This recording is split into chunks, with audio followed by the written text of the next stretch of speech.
이렇게 7시가 되니까 지체 없이 녹화를 시작해 주셨어요. 음, 그 이정원 선생님이 안 계셔가지고 뭔가 예, 이렇게 시작하기가 뭔가 좀 어설프네요. 어색하기는 한데, 어설프긴 하네. 예, 그냥 하죠, 그쵸. 뭐. 음, 좀 기다려야 될 것 같은 느낌도 있고 한데, 저는 이제 학교 개강한 지 거의 한 달이 지나가지고, 이제 생활 리듬이 학교에 많이 맞춰졌어요. 근데 아, 좀 학생들도 낯익은 학생들이 생겼고 이름 많은 학생들도 생겼고 근데 지금 그 산불이 너무 심하게 번지고 아, 있는데 그 그렇죠. 학생들 중에는 이제 고향이 그쪽인 친구들도 많이 있죠. 그래서 음, 하루 종일 이제 그 걱정하고 있었고 또 친구 하나가 안동에 있는 대학에서 근무를 하는데 아까 전화해 보니까 음, 아침까지만 하더라도 뭐 타는 냄새는 좀 나는데 괜찮다라고 했었는데 이제 그 학교에서 공식적으로 휴교령이 내렸더라고요. 대학에서도요. 그래서 오늘 타는 저녁 냄새를 맡을 정도면 굉장히, 그쵸 아우, 그쵸. 예. 대단하네. 그리고 그 1400년 된 사찰도 하나 전소가 됐다는 얘기도 어, 들리고 하더라고요. 조금 심란한데 그래도 심란하네, 진짜. 예. 일단 시작을 해 봐야겠네요. 예, 7번째 시간이고요. 지난번까지 이제 이어서 생각을 하면, 두 번째 우리가 다시 시작한 이후로는 예, 두 번째 시간입니다. 지난주에 그 연파 인상여 열전에 대해서 소개를 해 드렸어요. 대강의 배경을 좀 떠올려 보면, 전국시대 말기에 진나라가 차츰차츰 이제 팽창이 되면서, 머지않아서 전국을 통일할 준비를 다 해가고 있다 보니까, 나머지 6나라들은 이대로 쓰러질 수는 없고 어떻게든 생존을 도모하려고 했는데 그 첫 번째 방법은 합종을 하는 거였죠. 합종은 그 소진 같은 사람들이 주장을 해가지고 우리 6나라가 똘똘 뭉쳐서 단결해서 저 진나라에게 대항을 하자 하는 거였는데 근데 그것도 한 15년 만인가 무너져 버려요. 다른 게 아니라 그걸 강력하게 이끌었던 소진이라는 인물이 죽고 나니까 물거품이 되면서 다시 각국 사이에 분열이 발생을 하죠. 처음에는 일시적으로나마 단결했던 국가들이 분열을 하게 되고 그래서 이제 각자 생존을 도모하는 수밖에는 없는데 지난번에 봤던 조나라의 경우에는 그 전국 시대의 지도 가운데 한 가운데 있었던 조나라의 경우에는 연파와 인상효라는 두 걸출한 시대의 영웅들이 등장을 했었고 이제 오늘은 계속해서 이어서 아직까지 한 번도 얘기가 안 됐던가요? 저 북쪽에 있는 연나라 쪽으로 넘어가 보려고 합니다. 그 연나라에서는 예, 화면에 있는 것처럼 악의라는 인물이 등장을 할 텐데 한번 예, 시작해 보죠. 음, 잠시만요. 아이고, 이걸 제가 수락을 계속 해드려야 되는 거구나. 예, 악의는요, 그 시대부터 일단 우리가 확인을 해 볼 거고, 그 다음에 난데없이 갑자기 말 이야기 세 편을 소개를 해 드리려고 그래요. 음, 본격적으로 악의 열전은 굉장히 짧습니다. 길지 않고 또 내용도 뭐 그렇게 복잡하거나 어려운 것들이 있지 않으니까 정말 죄송하지만 악의 열전에 대한 찬찬한 독서는 제가 여러분한테 한번 맡겨드리기로 하고 저는 이 시간에 주로 말이라는 상징에 대해서 다룰 텐데 이때의 말은 물론 넌 왜 이렇게 말이 많니? 할 때 그 말 말고 예, 따그닥따그닥 타고 다니는 그 말에 대해서 상징들을 한번 살펴볼 겁니다. 그리고 악의 열정과 관련된 말 말고 예, 다른 말들에 대해서도 한번 묶어서 설명을 드릴게요. 왜 그런지에 대해서는 뒤에 가서 차츰 말씀드리기로 하고요. 시대부터요. 악의의 생물연대도 분명치는 않습니다. 근데 처음부터 끝까지 악의하고 같이 언급이 되는 이 연나라 소왕이 있거든요. 그래서 연나라 소왕의 생물연대를 가지고 그렇다면 악의는 대충 언제쯤 사람이구나 확인을 할 수 있는 거죠. 가만히 보시면 지난주에 만났던 연파 인상여가 활동했던 시기에 조나라 해문왕이 왕위에 있었는데 대략 이쯤이잖아요. 그러면 금방 비교가 가능하실 텐데 거의 동시대 인물이죠. 저쪽 조나라에서 연파 인상여가 활약을 펼치고 있을 때에 한편 연나라에서는 이제 또 악이라는 사람이 자기 몫을 다 하면서 이제 차츰차츰 기울어져가는 연나라에서 마지막 불꽃을 피웠겠구나 하는 걸 확인해 볼 수 있습니다. 악의열전 분량 굉장히 짧아요. 그래서 대강의 줄거리는 여러분이 한번 악의열전을 직접 읽어 보시기를 부탁을 드립니다. 저는 짤막하게만 한번 말씀을 드릴게요. 악의는 주로 군사 전문가입니다. 한 국가의 군사를 담당하는 이를테면 뭐 장군이라고 얘기할 수도 있겠고, 근데 이건 있어요.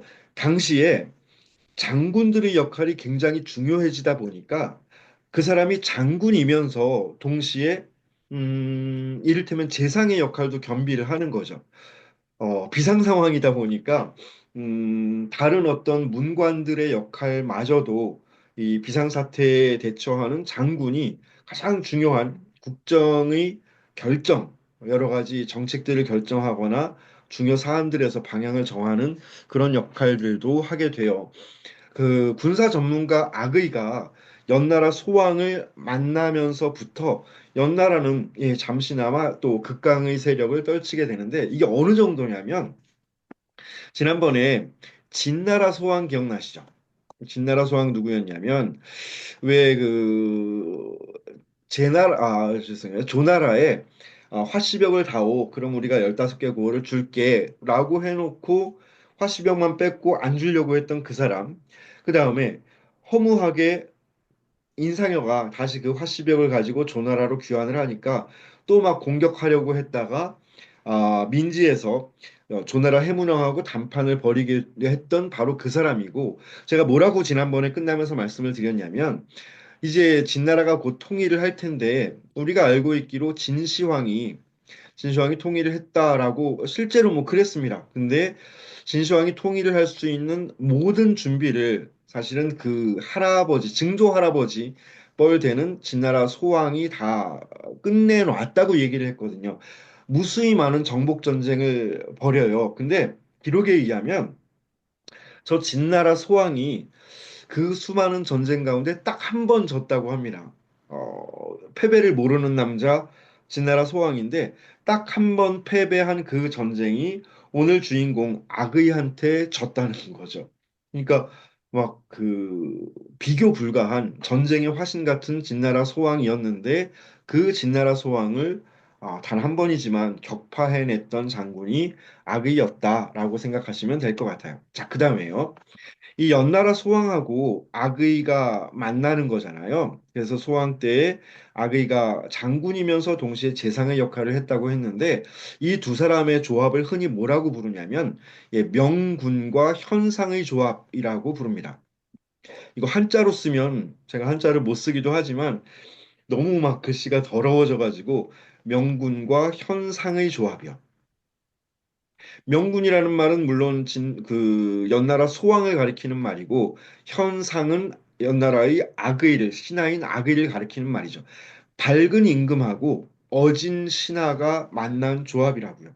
제가 저 앞에서부터 관중하고 포숙이 나올 때부터 말씀을 드린 적이 있는데 이게 경우의 수가 몇 가지 있잖아요. 왕이 훌륭한데 신하는 별 볼 일 없다든가, 뭐 그 반대라든가, 왕도 신하도 다 엉망진창이라든가 몇 가지 경우의 수가 있을 수 있는데 가장 베스트의 경우 조합이 만들어진 거죠. 명분과 현상의 조합, 왕도 훌륭하고 그 신하도 대단히 뛰어난 사람이 만나가지고 환상의 짝꿍 두 사람이 이제 나라를 운영해 나가는 장면에 대한 이야기입니다. 특히 이 두 사람이 당시 이 오른쪽에 지도를 가지고 보시면 주변의 강대국이었던 저 제나라 연나라는 여기 있고요. 그 제나라를 무력화시키는 데 매우 혁혁한 공을 세웠던 인물이에요. 그러니까 이제 진나라가 차츰차츰 거대해지면서 처음에는 똘똘 뭉쳤던 이 여섯 나라 사이에도 이런저런 크고 작은 균열들이 생기고 있었던 시점인데, 그러다 보니까 연나라는 저 진나라의 침공도 대비를 해야 되지만 아래에 있었던 제나라한테도 상당히 시달림을 많이 받고 있었는데, 그걸 무력화시키는 데에 매우 큰 공을 세웁니다. 근데 그 호흡이 잘 맞았던 아그이가 모시고 있었던 연나라 소왕이 죽고 나서 그 아들인 해왕이 왕위에 오릅니다. 뭔가 불길한 예감을 받으셔야 돼요, 여기서. 왜냐하면 지난번에 상황 기억나시나요? 상황도 그랬거든요. 처음에 진나라에 들어가서 진나라 효공하고는 굉장히 이렇게 궁합이 잘 맞았고 티키타카가 좋았는데, 근데 태자가 잘못을 범했을 때 그 태자한테 잘못을 물었죠. 물론 직접 벌을 내릴 수는 없으니까 그 스승들한테 뭐 묵형 여기에다가 나쁜 놈 이게 문신 새겨주는 형벌 그런 걸 주는 바람에 태자하고 사이가 어긋나 버렸잖아요. 어그러져 버렸는데 그러다가 결국은 그 태자가 왕위에 올랐을 때 상황이 쫓겨나는 운명에 처했잖아요. 여기서도 또 마찬가지라는 거죠. 굉장히 자주 반복이 돼요. 이런 경우가. 아빠 왕하고는 신하가 사이가 좋았는데 아빠 돌아가시고 아들이 왕 되고 나니까 둘 사이에 불편해지는 관계. 기본적으로 그렇겠죠. 왕이나 신하의 어떤 품성이나 인격 문제를 떠나서 신하가 더 나이가 많을 거잖아요. 대부분의 경우에. 근데 어 신하가 나는 왕인데 아무리 내가 나이가 어려도 근데 저 늙수그레한 신하가 나한테 뭐 아니되옵니다. 이딴 얘기 하는 거 꼴보기 싫을 거고 이 왕 입장에서 보면 반대로 신하 입장에서도 저 새파랗게 어린 놈이 지가 왕이라고 뭐 이리하여라 뭐 그래야 하느니라 뭐 이딴 얘기 하는 것들 불편할 텐데 특히나 이 연나라 해왕하고 두 번째 왕이요. 지금 아의가 만난 소왕 말고 그 두 번째 왕하고 아의 사이에는 여러 가지 좀 곡절이 있었어요. 예를 들어서 이 해왕이 아직 태자 시절에 아그이를 모함했다가 괜히 지 아빠한테 두드려 맞은 적이 있거든요. 까부지 말라고. 그랬다가 그 앙심이 좀 쌓이기도 했고, 여기에 외국의 첩자들까지 들어오면서 이 해왕하고 아그이 사이를 또 이간질까지 해요. 그래서 마침내 아그이가 그 연나라를 떠나게 되는 내용이 등장을 합니다. 좀 구체적으로 말씀드리면, 이 연나라가 여러분 읽어보세요. 연나라가 제나라를 거의 멸망 직전까지 몰아붙입니다. 즉, 이 밑에 있는 제나라는 하마터면 진나라가 아니라 저 연나라 때문에 쫄딱 망할 뻔했다는 거죠. 그렇게 됐을 때에 수도마저 함락이 돼요. 그때 제나라 수도가 임치라는 지역인데 수도도 함락이 됩니다. 그리고는 그 지역이 딱 두 개가 남았었는데 읽어보시면 나올 거예요. 그 지명이 증묵과 거라고 하는 두 군데만 남습니다. 두 개의 성만 남아 있는 거죠. 저것만 아기가 더 뺐으면 그 연나라에서 아기가 출동을 했거든요. 저것만 뺐으면 완전히 이제 제 나라를 자기 수중에 넣을 수 있는 상황까지 갔는데 이때 제 나라에도 지난번에 말씀드렸잖아요. 그 나머지 육국이 전부 멸망의 길을 걷던 시점이다 보니까 각국에서 영웅적인 인물들이 등장을 하는데 저 제나라에도 조나라의 연파 인상현나 연나라의 악의 못지않은 올스타급의 인물 전단이라는 사람이 강력하게 지키고 있었던 거죠. 또 다른 열전의 주인공이기도 해요. 그래서 전단이 강력하게 방비를 하고 있었는데 장기전이 돼요. 그래서 전단은 증묵과 거를 토대로 해서 거길 거점으로 해서 버티고 있고 악인은 계속 공격을 하고 있고 근데 이게 장기전으로 이어지다 보니까 세자가 아직 그 자기가 왕 되기 전에요. 소왕의 아들 훗날 해왕이 될 이 세자가 갑자기 툭 튀어나와가지고 아기를 모함을 뭐라고 하냐면 저거 아기가 지금까지는 그 승승장구했으면서 백전백승을 거뒀으면서 심지어 저 진나라 소왕한테도 승리를 거뒀으면서 능력이 없어서 저거 못 뺏는 게 아니다. 그 직무과 거땅을 안 돼서 능력이 부족해서 못 뺏는 게 아니라 일부러 저렇게 하고 있다는 거죠. 의도적으로.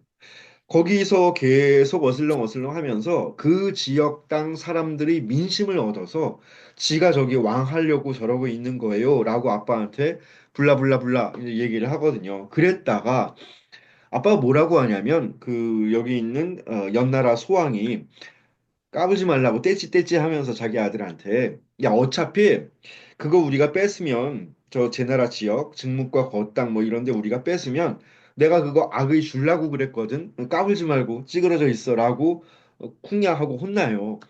그것 때문에 이제 그 태자는 막 마음에 뭐가 쌓이는 게 있었는데 그러다가 시간이 흘러서 연나라 소왕이 죽고 이 태자가 왕위에 오르죠. 그래서 해왕이 됐다는 건데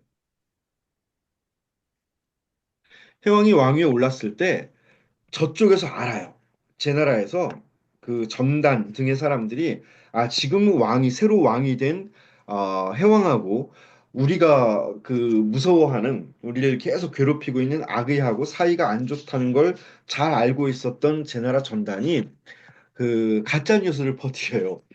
당시에도 이 가짜 뉴스 있었던 거죠. 뭐라고 소문을 퍼뜨리냐면 우리는 악의 말고 다른 장수가 올까봐 그게 제일 걱정이다라고 소문을 내요. 그러니까 악의가 여기 지금 우리를 공격하러 와 있으니까 뭐 좀 사정도 좀 봐주고 또 우리하고 친하게 지내고 그렇게까지 악랄하게 공격하지 않고 그래서 우리가 버티고 있는 건데 아, 저 악의가 그 다시 돌아가고 딴 장수가 오면 어떡하니? 라는 소문을 뻐꾸기를 날려가지고 그 연나라 해왕의 귀에까지 들어가게 하는 거죠.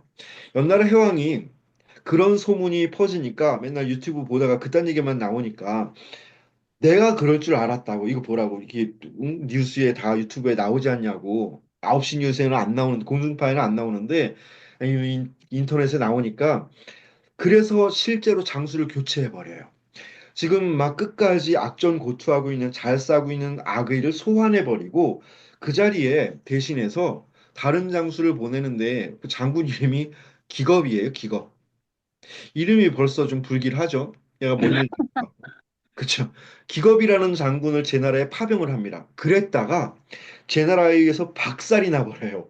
그러니까 이걸 가지고 알 수 있는 게 그나마 지금까지 악의니까 거기서 그렇게 버티고 있고 끝까지 한번 이를 도모해 보려고 하고 있었던 건데 이 악의 소환하고 딴 장수 기겁 가니까 이름이라도 멀쩡한 애를 보냈으면 좀 낫지 싶은데 기겁을 보내놓으니까 예 박살이 나버리는 거죠. 그래서 다시 그 이제 아기는 나라를 떠났어요. 그걸 보면서 아기는 그 연나라를 떠나버렸었는데 연나라 해왕이 그 아기한테 편지를 보냅니다. 돌아오라고. 아 미안 지난번에 내가 잘못해서 미안 그러면서 돌아오라고 편지를 보내는데 안 오죠. 오는 대신에 답장을 썼는데 그 답장이 악의 열전 안에 있어요. 그거 한번 읽어보십시오. 그 답장 제목이 글 제목을 보연해왕서라고 하거든요. 굉장히 명문으로 꼽히는 글이에요. 보연해왕서 말 그대로입니다. 연나라 해왕에게 답장으로 보내는 글이라는 거죠. 연나라 해왕에게 되돌려주는 글이라고 보내는데 여기에서 안 간다고 얘기해요. 나 못 가요. 옛날에 나 그렇게 구박해놓고 오라고 안 가라고 하는 게 주요한 골자인데 대신 그 연나라 해왕의 자존심을 안 건드려요. 막 속상하게 하지는 않는다는 상처 주지는 않아요. 자기가 니네 아빠, 야 왕한테 니네 아빠 내가 얼마나 좋아했는데 아빠가 나한테 쏟아주신 은혜가 얼마나 대단한데 라고 하는 거 얘기하면서 그런데도 이제 내가 연나라로 돌아갈 수 없는 이유는 어떤 것들이다라고 아주 완곡하게 상처 주지 않고 잘 말하는 글이 있으니까 나중에 한번 읽어보십시오. 그리고 나서 악의의 아들 악간을 기용해요, 대신. 그 연나라에서 아빠 없으면 그래도 아들도 훌륭하지 않을까 해가지고 악간을 기용을 하는데 근데 그 악간이 연나라에서 대접을 받다가 악간도 망명을 가버립니다. 조나라로 떠나버려요. 그래서 조나라에서 그 군사적인 일을 아들 악간이 맡아서 해보려고 했는데 근데 거기서 누굴 만나냐면 조나라에서 연파를 만나요. 연파가 저 나라에서 이제 한창 활발하게 자기 활동을 하던 때거든요. 연파하고 군사 지휘권을 두고 분쟁이 벌어져요. 그래서 두 사람 사이에 군사 지휘권을 놓고 분쟁을 벌이다 보니까 차츰차츰 조나라도 혼란스러워지고 연나라는 군사 지휘 잘하고 있었던 아의도 떠나고 그 아들 악간도 떠나고 기겁같은 애만 남아있고 뭐 이렇게 되니까 나라가 제대로 돌아갈 리가 없죠. 차츰차츰 쇠퇴하기 시작을 하고 그래서 50년이 채 못 돼서 결국은 진나라에 의해 멸망을 하고 맙니다. 이게 지금 말씀드린 게 악의 열전의 대강인데, 이건 이렇게만 하고 지나가려고요. 대신에 다른 걸 좀 말씀드리려고 합니다. 넘어가기 전에 잠깐, 상징에 대해서 같이 좀 생각을 해보죠. 상징은 여기에 적는 게 낫겠네요. 우리가 상징이라는 말을 흔히 쓰는데, 그 악의 열전 안팎을 넘나들면서 하나의 상징이 만들어지고 그 상징이 활용되는 과정을 살펴보려고 그래요. 가령 우리가 좀 이렇게 진부한 상징이긴 하지만 비둘기 하면 뭐 평화의 상징이라고 얘기를 하는데 요새는 뭐 비둘기 무서워하는 친구들 되게 많더라고요. 제 친구 하나도 저랑 같이 길을 가다가 얘 정말 법 없이도 살 것 같은 굉장히 순하고 착한 애인데 전 걔가 쌍욕하는 걸 처음 들어봤어요. 그냥 길 가다가 막 입에 담기 어려고 쌍욕을 막 하더라고요. 그래서 왜 무슨 일이야 하고 깜짝 놀라서 이렇게 이 친구를 보니까 비둘기한테 그렇게 욕을 하고 있더라고요. 자기는 너무너무 싫다고 비둘기가. 근데 뭐 한때 88 올림픽 기억하시는 분들은 막 비둘기 이렇게 잔뜩 잡아다가 파닥파닥 날리면서 뭐 평화의 제전 이런 것들로 쓰고 그랬잖아요. 자, 그러면 만약 비둘기가 평화의 상징이라고 한다면 우리가 한 편의 영화를 보는데 자, 전쟁 영화예요. 전쟁이 다 끝나고 어떤 주인공 소녀가 굉장히 많이 다치고 뭐 옷도 헝클어지고 머리도 다 산발이 된 상태에서 가슴에 품 안에 비둘기 한 마리를 안고 전쟁 연기 포연 속에서 걸어 나오는 장면이 있다면 그때의 그 비둘기는 그냥 새가 아니잖아요. 뭔가 말하고자 하는 바가 있는 거잖아요. 그 상징을 통해서. 그냥 조류의 일종 그런 게 아니란 말이죠. 또 반대로 어떤 스릴러물 영화에서 주인공한테 택배 상자가 하나 배달이 됩니다. 공포 영화, 스릴러 영화예요. 그래서 사무실에 있던 주인공이 아무 생각 없이 박스를 빵 열었는데 거기서 만약에 목이 잘려 죽은 비둘기의 사체가 나온다면 이것도 뭔가 이 영화 감독은 그 비둘기를 통해서 관객들한테 말하고자 하는 바가 있는 거잖아요. 분명히 상징으로 사용이 됩니다. 그래서 우리가 그 어떤 상징을 썼는가를 통해서, 즉, 영화나 드라마나 소설이나 한 편의 글 안에서 무엇이 무엇의 상징으로 쓰이는지를 알고 보는 것과 모르고 보는 것은 감독이나 작가의 의도를 충분히 이해할 수도 있고 혹은 전혀 모르거나 혹은 잘못 알고 지나갈 수 있는 가능성도 있어서 특정한 상징이 나오면 좀 주목할 필요가 있을 것 같아요. 어쩌면 영화 감독이나 작가는 그 상징을 중심으로 해서 나머지 이야기들을 배치했을 가능성도 분명히 있으니까 그런 거죠. 다른 예를 하나 더 들면 예를 들어서 조금 된 영화인데 저는 이 상징 얘기할 때 늘 떠오르는 영화 한 편이 올드보이라는 영화 혹시 보셨나요? 이거 좀 꽤 됐어요. 요새 학생들 중에는 이제 올드보이를 모르는 친구 이게 2003년인가 그래요. 2002년 3년 이맘때 영화인데 혹시 안 보신 분들이 있다면, 안 보신 분들이 있으면 절대 보지 마십시오. 이게 굉장히 기분 더러워지는 영화예요. 조금만 제가 말씀드리고 지나갈게요. 주인공이 최민식 씨인가요? 전 최민식하고 송강호가 맨날 헷갈리는데 그 주인공이 등장을 했는데 아내하고 딸하고 굉장히 행복한 그 평범한 일상을 보내고 있던 인물이죠. 근데 그 어느 날 갑자기 잠들었다가 눈을 빡 떠보니까 어디 여관방에 있는 거예요, 내가. 근데 문이 잠겨 있죠. 감금이 돼 있습니다.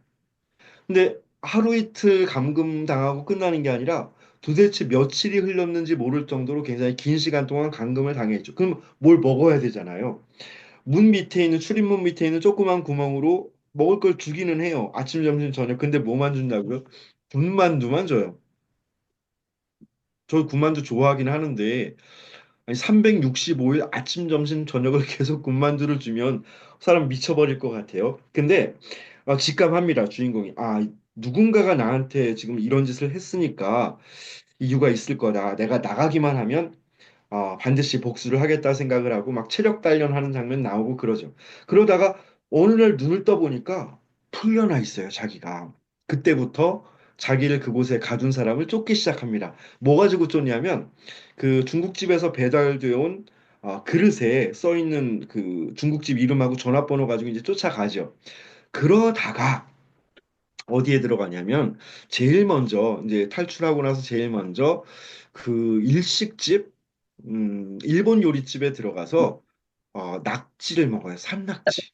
저는 못 먹어요. 산낙지를 먹는데 그냥 먹는 게 아니라 그 산낙지 먹는 분들도 있기는 해요. 근데 안 자른 거. 그냥 낙지 한 마리가 통째로 꿈틀꿈틀 거리고 있는 애를 그냥 이렇게 넣어가지고 입안에 통째로 집어넣고 막 꾸물럭꾸물럭 하는 산낙지를 우적우적 씹어 먹는 모습이 나오죠.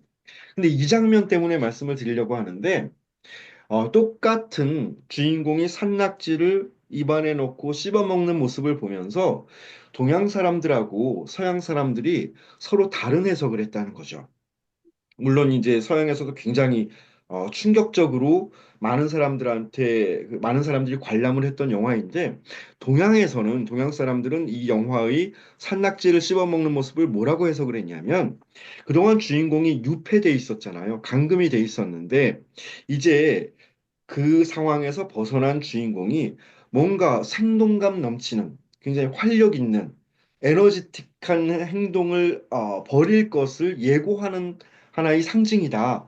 산낙지가 막 꿈틀꿈틀 거리고 있으니까 그걸 섭취함으로써 이제 본격적인 보복에 나설 것을 암시하는 상징이다.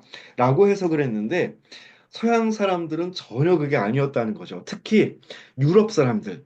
그 중에서도 그 게르만 민족들은 엄청난 총에 맞은 것 같은 충격을 받았다고 그래요. 왜 그러냐면 뭐 아시는 분들 계실 거예요. 종교 신앙생활 하시는 분들은 알겠지만 유대교에서는 왜냐면 성경에서 딱 정해놨죠. 성경에서 먹을 수 있는 수중 생물들을 한정해 놓고 있잖아요. 반드시 지느러미 있어야 되고 그다음에 비늘이 있어야 먹을 수 있다. 나머지는 먹지 말라고 지정을 해놓고 있습니다. 그래서 문어나 오징어나 낙지처럼 막 발 많이 달린 애들하고 그다음에 그 갑각류, 조개류, 뭐 꼬막 뭐 이런 것들 또 뭐 있죠? 뭐 조개 뭐 이런 거 못 먹는다는 거죠. 새우 못 먹습니다. 먹지 말라고 딱 정해놨으니까. 특히 그 가운데서 낙지나 문어 같은 애들을 서양 사람들 뭐라고까지 부르냐면 데블피쉬라고 불러요. 악마의 물고기요. 낙지는 그 자체로 악마입니다. 악마의 상징이어가지고 혹시나 그물을 던졌는데 그물에 걸려 들어오면 굉장히 불길하게 생각한다는 거. 그 물론 다 버려야 돼요. 바다에 다시 돌려보내야 될 뿐만 아니라 약간의 공포에 젖어서 우리가 이 조업을 무사히 마칠 수 있을까 걱정할 지경이었다고 하는데 근데 저 주인공이 올드보이라는 영화의 주인공이 서양 관객들이 막 토마스하고 제니퍼가 극장에 앉아서 팝콘 먹으면서 보고 있는데 악마의 물고기인 데블피쉬를 입안에 넣고 그걸 우적우적 씹어먹는 모습들을 보면서 막 이렇게 눈이 커진 거죠. 야, 저걸 먹다니.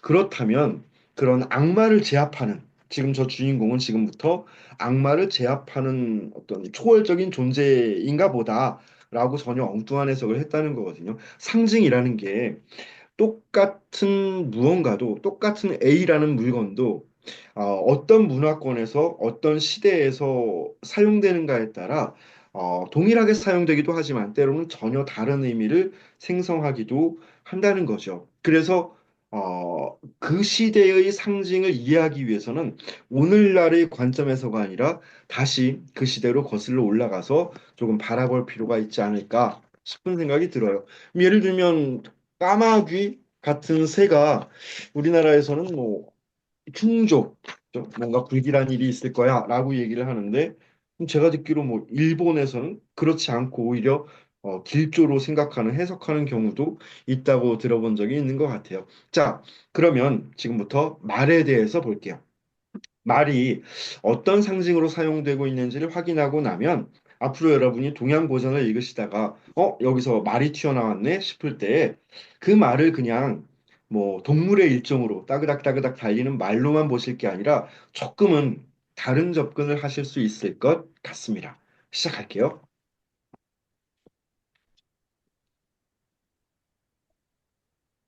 말 이야기를 총 세편을 볼 건데 첫 번째 갖고 온 내용은 뭐냐면 우리가 읽을 이 관한열전에 관한 부분입니다. 관한열전에서 앞에서 제가 말씀드렸던 게 연나라 소왕하고 악의 이 두 사람이죠. 이 두 사람의 조합이 굉장히 훌륭했다고 말씀을 드렸는데 지금부터 드릴 말씀은 그 두 사람이 어떻게 만나게 됐는가에 대해서 좀 보여드리려고 그래요. 천천히 해볼 테니까 한번 같이 읽어보시죠. 시작할게요. 자, 연나라 소왕이 그 왕입니다. 연나라의 왕이 수파 연후에 즉위하였는데 자기네 연나라가 파괴를 당한 뒤에 즉위 왕위에 나갔습니다. 아빠가 당했어요. 연나라 소왕의 아빠가 막 끔찍하게 당했습니다. 누구한테요? 제 나라한테 큰 공격을 받아서 나라가 거의 막 박살이 나 있었거든요. 이 사람이 저는 이건 중요하다고 생각해요. 그 구절구절 말의 상징을 찾아가는 한편으로 한 국가의 왕이 자기 국가가 처해 있는 절대 위기의 상황을 어떻게 헤쳐나가는지도 한번 주목해 보자고요. 오늘날 우리들한테 현대사회, 대한민국에 시사하는 바도 있으니까. 자, 이걸 국난을 타개하기 위해서 제일 먼저 뭐를 했냐면 비신후패하고 자기 자신을 낮추고 겸손한 태도로 패물을 두텁게 준비를 합니다. 박박 긁어 모으는 거예요. 나라 망해가지고 막 거덜이 났지만 얼마 안 되는 그 국가 재정을 다 박박 긁어 모아가지고 선물을 잔뜩 준비해요. 그 선물 가지고 뭐 하려고 그러냐면 이초 현자합니다. 각지에 흩어져 있는 현자들, 어진 인사들을 초빙해 불러 모아요. 그러니까 지금 이 연나라 소왕이 생각하기에 국가가 파탄이 났는데 이걸 재건하는 출발점은 사람이 중요하다는 거죠. 제일 먼저 뭐 일도 해야 되고 무역도 해야 되고 외교도 해야 되고 다 중요한데 그걸 누가 맡는가가 근본 출발점이기 때문에 그런 역할을 해줄 수 있는 사람들을 초빙하려고 합니다. 그래서 욕장이 보수하였다. 그렇게 형제들을 초빙해서 장차 보수, 원수를 갚으려고 했습니다. 자, 그래서 제일 먼저 지금 목적은 뭐예요? 전국의 현자들을, 어진 사람들을 다 초청해 모으는 건데 왕견 곽괴선생하여왈. 곽괴선생이라는 사람을 찾아가서 만나보고 뭐라고 얘기하냐면 이제 그 뒤에 그 내용이 나올 텐데 그러면 우리가 예상해 볼 수 있는 게 곽외 선생한테 질문을 해요. 아마도 현자들을 제가 불러 모아서 국가를 재건하고 저 못돼 먹은 제 나라한테 복수하고 싶은데 어떻게 하면 현자들을 불러 모을 수 있을까요? 방법을 알려주세요라고 자문을 구하러 간 거죠. 그렇다는 얘기는 곽외 선생은 그런 힌트를 줄 수 있는 능력이나 아니면 자질을 갖고 있는 사람일 것으로 예상이 됩니다. 그러니까 구체적인 워딩을 볼게요. 이제 뭐라고 부탁하는지. 제가 인고국진안하여 저 제 나라가 못된 제 나라가 인고국진안 우리나라의 어지러움을 틈타서 우리 연나라가 내부적으로 조금 혼란스러운 부분이 있었는데 그걸 저것들이 파고 들어와서 습파연하였으니 습격해서 비겁하게 치사한 것들이 습격해 들어와서 우리 연나라를 파괴해 버렸으니 고 극지합니다. 이 고자는 외로울 고자인데 고아라고 할 때 고자인데 1인칭 대명사로 쓰면 자기가 자기를 낮춰서 겸손하게 표현하는 1인칭 대명사로 쓰이죠. 나는 고아 같은 애예요. 나는 좀 어려운 힘든 애예요. 라고 표현을 하니까. 저 연나라 소왕이 자기 자신을 그렇게 지금 지칭하는 말이에요. 자, 저는 지극히 잘 알고 있습니다. 뜻 이하의 내용을 이 밑에 있는 것들을 잘 알고 있다는 거죠. 뭘 알고 있냐면 연소력소하여 우리 연나라가 작아졌고 쪼그라들었거든요. 그리고 국력도 볼 것 없어서 너무 미약해서 부족이 보복을 하기에 족하지 못하다는 사실을 잘 알고 있습니다. 우리 국력이 바닥이 났다는 거 제가 잘 알고 있어요. 근데 그렇다고 어떻게 가만히 있을 수 있습니까? 이대로 망해버릴 수는 없잖아요. 연이나 득현사 여공국하여 하지만 득현사 어진 선비들, 어진 인사들을 얻어서 여공국 더불어 그들과 함께 나라를 운영해 나가면서 이 설선왕지치하는 것이 선왕께서 당하신 우리 아빠가 당하신 치욕을 그다음에 앞에 있는 거 이거 눈설자인데 눈설자가 동사로 쓰이면은요 눈처럼 깨끗하게 씻다라는 뜻이 있어요. 그래서 지금 연나라 소왕 뭐라고 얘기하냐면 어진 인사들을 얻어서 그들과 함께 나라를 운영함으로써 우리 아버지가 당하신 선왕이 당하신 그 치욕을 깨끗하게 씻어내는 것이 바로 고지원야입니다. 저의 소원이에요. 자, 그러니 감문컨대 감히 질문합니다. 누구한테요? 연나라 소왕이 과거의 선생한테 질문하는 거예요. 이 국으로 보수자는 나합니까? 이 우리 나라를 가지고 보수, 원수를 갚을 수 있는 것은 나 어찌하면 됩니까? 하고 질문을 합니다. 아직 아기는 등장 안 했어요. 맨 마지막에 가서 이제 아기가 짠 하고 나올 겁니다. 그리고 연나라 소왕을 만나서 국가 재건을 하고 뿐만 아니라 저 제 나라에 보기 좋게 복수를 가하게 될 텐데 조금만 기다려 보세요. 어떻게 아기가 등장하는지. 그랬더니 곽외 선생이 이제 솔루션을 주는 거죠. 대답을 줄 겁니다. 곽외 선생이 말하기를 그다음 한번 잘 보세요, 여러분. 신문컨대 제가 이런 걸 들었어요 하고 나서 그다음부터 나오는 게 지금 누가 누구랑 얘기하냐면 연나라 소왕하고 곽외 선생이 얘기하고 있는 중이잖아요. 그러면서 연나라 소왕이 어떻게 하면 인재들을 불러 모을 수 있을까요? 방법을 알려주세요 했더니 갑자기 저 곽외 선생이 제가 이런 얘기를 들었어요 하면서 자기가 들어본 적 있는 옛날 얘기를 하나 해줘요. 우리가 학교 다닐 때 이런 거 뭐라 그러냐면 이야기 속에 다른 이야기가 들어있는 액자식 구성이라고 얘기하거든요. 액자 안에 그림이 들어있는 것 같이. 자, 지금부터는 곽외 선생이 들려주는 옛날 이야기 속으로 한번 빠져 들어가 볼게요. 잘 같이 오셔야 돼요. 곽외 선생이 말합니다. 고지군이 옛날에 어떤 임금이 왕이 있었는데 유이 천금으로 구 천리마자 하였습니다. 천금을 가지고 천리마를 구하는 사람이 있었어요. 말이 천금이나 물론 보통 말 아니고 천리마니까 그렇겠지만 천금이나 한다는 거죠. 근데 저도 말값이 저렇게 비싼지 모르고 살다가 한 8년 전인가요? 정유라 씨의 등장으로 인해서 진짜 말이 뭐 3억, 4억 제일 평범한 말들이 그 정도 한다는 걸 우리가 강제로 알아버렸잖아요. 전 국민이. 그게 뭐 중요한 일인가 싶은데. 자, 옛날 왕 중에 천금을 가지고 말 애호가죠. 그러니까 저 왕이 말수집가 말애호가인데 내가 돈은 얼마든지 줄 테니까 천리마를 구해와라 라고 했는데 그러나 3년에도 불능득하였습니다. 이 3년 잠깐 체크해놓고 지나갔어요. 제가 뒤에 가서 드릴 말씀이 있어서 그래요. 아무리 돈을 많이 들여도 3년 동안 능히 얻지를 못했다는 거죠.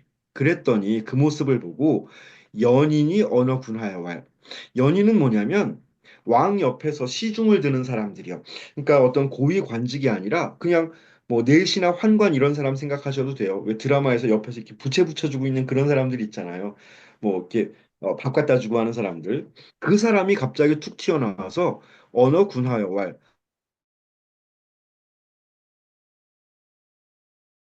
왕한테 말이라 청컨대 제가 가서 한번 구해볼게요 라고 얘기하는 거죠. 지금까지 말 전문가들이 다 뭐 내로라 하는 전문가들이 가서도 3년 동안을 못 구해왔는데 옆에서 부채 붙이고 있던 애가 느닷없이 제가 가볼게요 라고 하니까 군견지합니다. 그 왕이 그 사람을 파견했습니다. 근데 별 기대를 했을 것 같지는 않아요. 하도 안 되니까 그냥 뭐 속는 셈치 너 갔다 와봐 라고 뭐 이러고 보냈을 것 같아요. 그랬더니 그 사람 갔습니다. 가가지고 어떤 일이 벌어지냐면 3월에 득천리마하였는데 3개월 만에 놀랍게도 천리마를 얻었어. 이건 운이 좋았던 거예요. 3개월 만에 말을 얻었는데 문제는 뭐냐면 마이사하였던 거죠. 말이 이미 죽어 있었어요. 어렵게 뭐 저기 어디 가면 천리마 있다던데 그래서 가봤더니 아씨, 말이 이미 죽어 있는 거죠. 재수없게.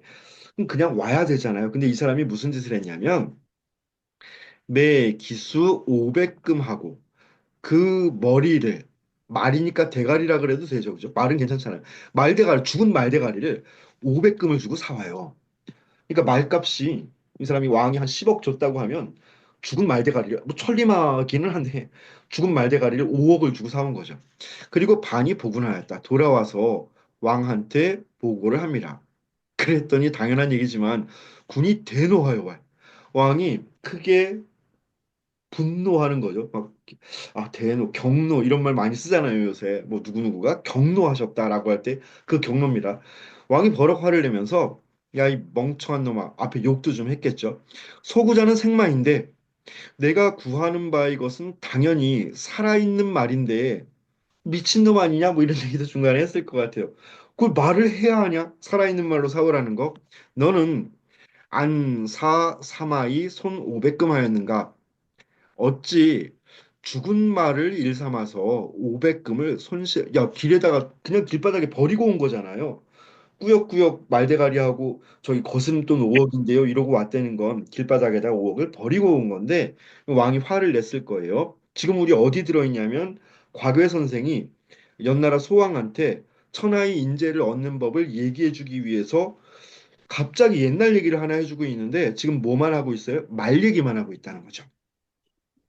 죽은 말 대가리를 가져와 가지고 왕이 화를 내니까 저 사람이 뭐라고 대답하는지를 지금부터 보시자는 거죠. 연인이 대화. 그 심부름 갔던 사람이 뭐라고 대답을 하냐면 여기 조금 복잡해요, 여러분. 조금 차분하게 내용을 정리하면서 들으셨으면 좋겠어요. 자, 제가 지금 사마도 차 매지 500금 하였으니 제가 죽은 말대가리를 가지고도 그걸 500금이나 주고 사 왔으니 이거 소문 날 거라는 겁니다. 야, 어떤 미친놈이 있는데 뭐 천리마라 그랬더니 죽은 말대가리를 5억을 주고 사갔어. 이거 하도 희한한 일이니까 분명히 소문 나겠죠. 뒤에 뭐라고 하냐면 황생마홀이니까 하물며 살아있는 말이야 말해서 뭐 하겠습니까? 아직까지 무슨 뜻인지 막 와닿지를 않잖아요. 그 뒷내용을 보시면 이해가 될 겁니다. 자, 이제 소문이 나가지고 천하가 필이왕으로 능심하라 하고 천하 사람들이 반드시 그 소문을 듣고 나면 이 왕으로 왕에 대해서 능심하하는 사람이라고 생각할 거예요. 능히 말을 사고 파는 사람이다라고. 조금 제가 의역을 해보면 말에 환장을 해가지고 막 말 애호가여서 말값을 비상식적으로 많이 쳐주는 사람이라고 소문이 날 거라는 거죠. 그 사람들이 모여가지고 야, 어디 어디 무슨 연나라 왕이 죽은 말대가리도 천리마라고 하면 그걸 5억을 주고 사갔대. 야, 그러면 말이 살아있는 말이면 장난 아니겠는데? 돈을 어마어마하게 줄 건데? 라고 소문이 나고 그 천리마를 갖고 있는 사람 귀에도 들어갈 거라는 거죠. 그러니 저 연인의 마지막 얘기예요. 금지휘할 것입니다. 말이 이제 올 거예요. 찾아다니지 말라는 거죠.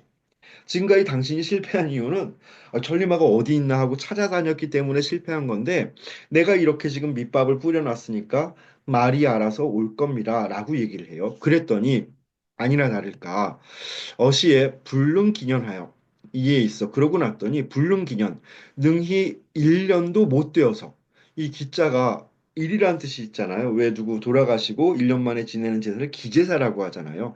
1년도 안 돼서 천리지마 지자가 삼하였습니다.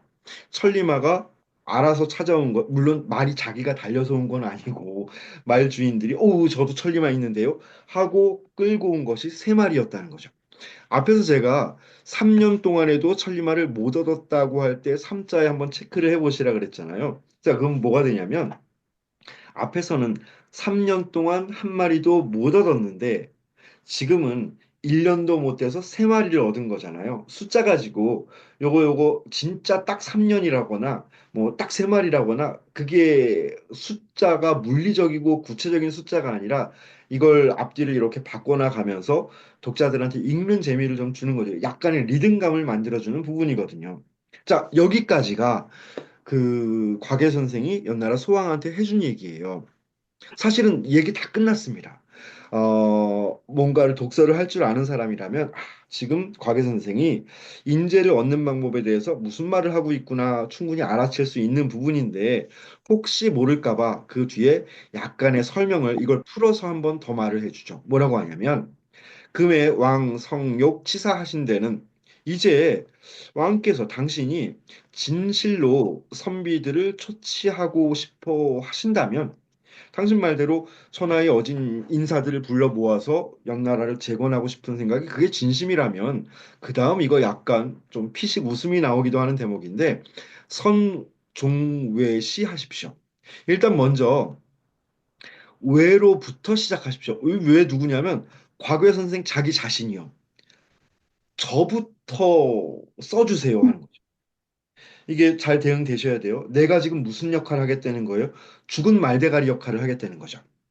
뒤에 가서 나오겠지만 죽은 말대가리에도 5억을 썼던 것처럼 나처럼 보잘것없는 사람도 연나라 소왕 당신이 높이 기용을 해 주시면 천하의 훌륭한 인재들이 알아서 올 거라는 거예요. 소문났어. 야, 저기 연나라는 과괴 같은 애가 뭐 장관을 한대던데? 야, 과괴가 장관을 하면 그럼 내가 거기 가면 난 도대체 뭘 하는 거야? 나도 연나라 가야겠다. 이런 사람들이 알아서 찾아올 거라는 거죠. 자, 볼게요. 뒤에 이제 부연 설명이 있습니다. 외차 현사컨대는 제가 저 같은 사람도 장차 섬김을 받을 것 같으면 현어 외자홀이니까 하물며 앞에 그 말에 대해서 했던 얘기를 그대로 지금 그 글자만 바꿔서 쓰고 있죠. 앞에서는 죽은 말도 500금일 것 같으면 하물며 살아있는 말이겠습니까? 했던 걸 그대로 풀어가지고 저 같은 과계 같은 저 같은 사람도 섬김을 받을 것 같으면 황현어 외자홀이니까 하물며 외보다 저보다 더 어진 사람이야 말해 뭐 하겠습니까? 기원천리제리요. 그 어찌 천리를 뭐다 하겠습니까? 천리 밖에서도 알아서 올 거예요. 라고 얘기해요. 이 말을 듣고 연나라 소왕이 그럴듯한데? 라고 판단을 한 것 같아요. 그래서 어떻게 해주냐면 그 곽외 선생한테 어제 소왕이 위외로 축궁이 사지합니다. 와, 이게 굉장히 의미 있는 글자인데 위외로 곽외를 위해서 축궁 궁을 지어줘요. 대외적으로 보여주는 거죠.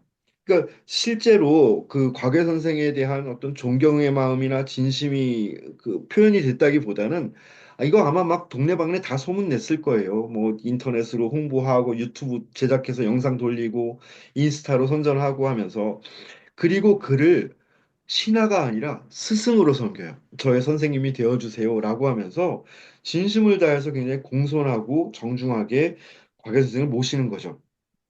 그러니까 어떻게 된다고요? 소문 나는 거죠.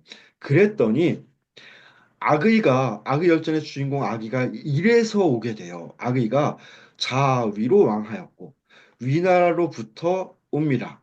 어디로? 연나라로 오는 거죠. 그리고 뿐만 아니라 추연도 자제로 왕하였고 추연이라는 사람은 이거 좀 이렇게 웃기는 얘기인데 제 나라로부터 왔어요. 연나라에. 근데 제 나라 어디냐면 우리 연나라를 박살냈던 그 제나라잖아요. 적대 국가. 절대 이제 같이 그 제나라에서조차 나도 그럼 연나라 갈래. 가가지고 과계도 저런 거 하는데 나도 높은 사람 할 거야. 거기서도 온다는 거죠. 하나 더요. 극신도 자조로 왕하였다. 극신이라는 사람도 그 조나라로부터 가죠. 앞에서 기억나세요, 여러분? 그 죽은 말머리를 500금을 주고 샀대라는 소문이 퍼졌더니 천리마가 몇 마리 왔다고요? 세 마리 왔잖아요. 지금 여기에서 악의와 추연과 극신이라고 하는 세 명을 또 등장을 시키고 있거든요. 이렇게 되면 아무리 바보 같은 사람이 보기에도 그 앞에 얘기에서 말했던 천리마라고 하는 게 진짜 말을 가리키는 게 아니라 인재의 상징이구나 하는 것들을 숫자까지 이렇게 친절하게 꼼꼼하게 매칭을 시켜주니까 예, 어, 깨달을 수 있겠죠. 이렇게 동양 고전에서 말이라고 하는 동물이 아주 많은 경우에 인재의 상징으로 사용이 됩니다. 그래서 말 이야기가 나올 때 말이구만 나는 소가 좋은데 말 이야기네 하고 지나갈 부분이 아니라는 거예요. 자, 마지막 한 구절 마저 좀 해결을 하고 그리고 끝내죠. 이렇게 되고 나서 그 사람들뿐만 아니라 대표적인 인물이 악의와 취연과 극신이었고 그 밖에도 사쟁, 주연하였다. 선비들이 그 훌륭한 인재들이 다투어서 주연, 연나라로 몰려드는 거죠. 이제 이 글을 곽외 선생과 소왕과 악의에 대한 글을 마무리하는 한 문장이 남았는데 전에 이걸 어느 해인가 저 대목을 읽다가 괜히 제가 막 북받쳐가지고 막 울컥했던 한 문장이 남아 있어요. 어떤 건지 한번 보시죠. 그 사람들을 훌륭한 인재들을 끌어모았다고 해서 그걸로 한 국가가 재건이 되는 건 아니죠. 그 사람들은 그 사람의 역할을 해야 되지만 왕도 왕도 그냥 잘해주세요. 뭐 돈 많이 드릴게요. 사대보험 됩니다. 뭐 이러고 끝날 게 아니라 왕도 자기 역할을 해야 되잖아요. 마지막 한 문장에 그 내용이 들어있는데 연왕이 조사 문생하고 조사 죽은 사람들을 조문하고 살아남은 사람들을 위문한 거죠. 저 얘기 왜 나오냐면 앞에 그 제나라의 기습을 받아서 나라가 풍비박산이 나는 과정에 엄청나게 많은 군사들과 무고한 백성들이 희생이 됐잖아요. 그 사람들부터 챙기는 거죠. 거기서 시작을 해야 되는 거죠. 예를 들면 대형 참사가 벌어졌는데 대형 참사가 벌어져서 수백 명의 아이들이 물귀신이 됐고 길을 걸어가던 멀쩡한 청춘 남녀들이 길을 걷다가 죽게 됐는데 가야죠. 뭐 그 사람이 그 국가 지도자가 거기에 간다고 해서 그들이 살아 돌아오는 건 아닙니다. 근데 가야죠.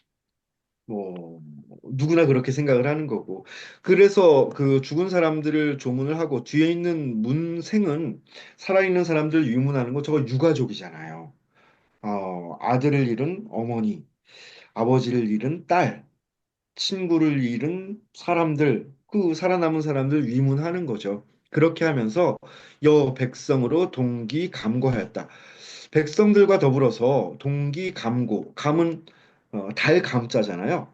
고는 감탄 고토할 때 고는 쓸 고자고 그 단맛과 쓴맛을 항상 백성들과 함께 했다는 건 말 그대로 동고 동락을 했다는 거죠. 그러니까 단지 인재들을 끌어모으는 것뿐만 아니라 기층민들과의 소통과 연대를 강화했던 것도 뭐 이걸 전략적으로 보면 국가 재건을 위한 어떤 토대를 마련한 거고 그런 문제 다 떠나서도 국가 지도자라면 그렇게 해야 되는 게 아닌가 싶은 생각이 들어요. 자, 말은 인재입니다. 두 번째 글을 볼게요. 좀 더 유명한 글이에요. 말이 인재가 되는데 어떻게 한 편의 글로 완성이 되는가 하는 걸 보여주는데 위에 있는 것처럼 한유라는 사람이 쓴 잡설이라는 글이에요. 제가 이거 조금만 소개하고 시작할게요. 한유는 어떤 사람이냐면 뭐 아시는 분들도 계시겠지만 일단 중국 사람들이 이런 거 있어요. 문화적인 자부심이 대단하죠. 뭐 이렇게 그럴 일인가 싶기는 하지만 근데 시대 구분하기를 좋아해요. 우리가 어떤 시대에는 가령 시가 뛰어났고 어떤 시대에는 산문이 훌륭했고 또 어떤 시대에는 연극의 대본이 되는 희곡이 꽃을 피웠다라고 이것도 매칭하는 걸 되게 좋아하거든요. 근데 그 가운데에서 산문, 그냥 일반적인 우리가 생각하는 수필이나 아니면 논설 같은 글들, 이게 제일 잘 썼던 시기를 흔히 당송시대라고 이야기합니다. 당나라, 송나라 때, 와, 그때 사람들은 글을 참 잘 썼어, 라고 얘기해요. 그 가운데에서 그러니까 당나라, 송나라 때 글 잘 쓰는 사람들이 막 엄청 많았는데, 그 가운데서 또 탑 8, 뭐 그런 것도 좋아해요. 탑 8, 제일 잘 썼던 8사람을 당송 8대가라고 불러요. 당나라 송나라 때 그 제일 잘 썼던 8명의 대가들인 거죠. 뭐 누구누구누구 해서 8명이 있는데 그 8명을 제일 앞에서 이끌었던 사람이 한유예요. 이렇게 되면 적어도 중국 사람들이 생각하기에는 뭐 자기들이 이제 세상의 중심이자 세상의 전부였다고 생각을 했으니까 이 세상에서 역대에 걸쳐서 글 제일 잘 썼던 사람이 한유가 되는 거죠. 뭐 거기에는 자기들 나름의 자부심이 좀 과도하게 개입된 부분도 있지만 어느 정도 짐작은 해볼 수 있잖아요. 한유라는 사람이 정말 글을 잘 쓰는 사람이었구나. 그 몇 편이 있어요. 한유가 쓴 글들, 대표적인 글들이 몇 개 있는데 그 가운데에서 잡설을 소개해 볼게요. 제목이 잡설인데 이 잡설에 대해서도 조금만 안내를 해 드릴게요. 설이라는 이름은 문체, 스타일을 가리키는 말이죠. 글의 종류. 그 설은 특히 주장을 어떤 사물이나 사건에 대한 자신의 관점을 피력하는 글들을 무슨 무슨 설이라고 그래요. 예를 들어서 뭐 탄핵에 대한 나의 생각을 담으면 그게 탄핵설이 되는 거고 아니면 코로나에 대한 나의 생각을 담으면 코로나설이 되는 거거든요. 그러니까 설 앞에는 뭔가 구체적인 A가 들어가는 게 상식이에요. 이것에 대한 내 생각하고. 근데 지금 제목은 잡설이에요. 예, 그 잡채, 잡탕밥 할 때 그 잡자거든요. 뒤죽박죽이라는 뜻이잖아요.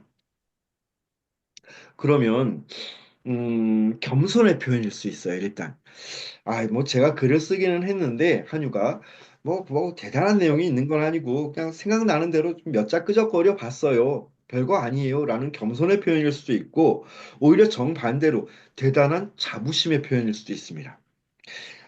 내가 이 안에다가 뭐 좀 써놨는데, 한번 맞춰보실래요?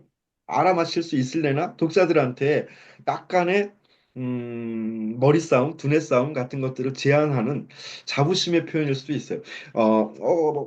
알 수 있으면 한번 알아맞혀 보시고, 근데 쉽지는 않을걸? 이라고 하는 약간의 개구진 면모도 보이는 제목입니다. 정확한 한유의 의도가 뭔지는 물론 저도 몰라요. 한유한테 물어봐야죠. 자, 얼마나 잘 쓴 글이길래 그렇게 유명한 사람인지, 그리고 글에 대한 자부심이 넘쳐나는지 한번 볼게요. 시작합니다. 첫 문장, 이거 굉장히 유명한 문장이에요.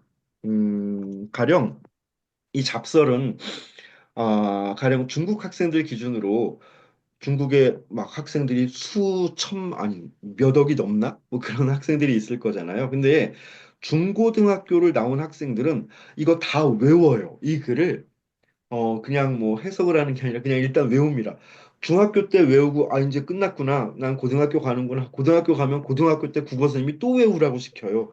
필수 숙제인데, 아무리 머리가 나쁜 학생도 그래도 이렇게 막 나이가 들어서도 저 첫 문장은 반드시 기억합니다. 첫 문장 볼게요. 세유백락한 연후에 유천리마하다라고 시작을 합니다. 제가 조금 힌트를 드리면 첫 문장부터 역설로 시작하고 있어요. 앞뒤가 안 맞는 얘기로 시작을 합니다. 그러면서 독자의 호기심을 훅 끌어당긴다는 거죠. 첫 문장 조금 시간을 들여서 해석해 볼게요. 세상에는 우리가 살고 있는 이 세상에는 백락이 있고 난 뒤에야 천리마가 있을 수 있다라고 말을 합니다. 그러면 일단 저 천리마는 알겠는데 백락에 대해서는 조금 다시 부연 설명을 해드릴 필요가 있을 것 같아요. 백락은 사람 이름인데 말개의 말개의 한문철이고 자동차로 치면 한문철이고 요리로 치면 백종원이고 개로 치면 강영욱이고 그다음에 그 금쪽이로 치면 오은영 박사예요. 그 분야 최고의 권위자고 전문가고 특히나 세상 사람들이 다 인정해주는 최고의 그 전문가라는 거죠. 말하면은 백락이라고 떠올릴 정도로 굉장히 대단히 유명한 말 전문가인데 어느 정도냐면 백락에 관해서 이제 그런 이야기가 전해져 와요. 음, 세상 사람들이 어떤 사람이 좋은 말이 한 말이 있습니다. 그래가지고 이걸 시장에다 내다 팔고 싶은데 안 팔려요. 그러니까 분명히 대단히 좋은 말인데 사람들이 알아보지를 못하는 거죠. 그래서 너무 속상한 거예요. 그 사람이 백락을 찾아갑니다. 백락을 찾아가서 선생님, 내가 진짜 좋은 말이 있는데 시장에 내다 팔려고 해도 안 팔려요. 와서 한번 좀 봐주세요. 내 말이 얼마나 훌륭한 말인지 이걸 좀 보고 평가해 주셨으면 좋겠어요. 그렇게 해서 내가 돈 벌면 내가 선생님 드릴게. 내가 돈 벌려고 이러는 게 아니라 내 말이 이게 인정 못 받는 게 너무 억울해요. 라고 하소연을 합니다. 그랬더니 백락이 알겠다고 뭐 이러고 얘기했겠죠. 재밌는데 하면서 뭐, 내일 몇 시에 만나요? 그러고 그냥 가죠.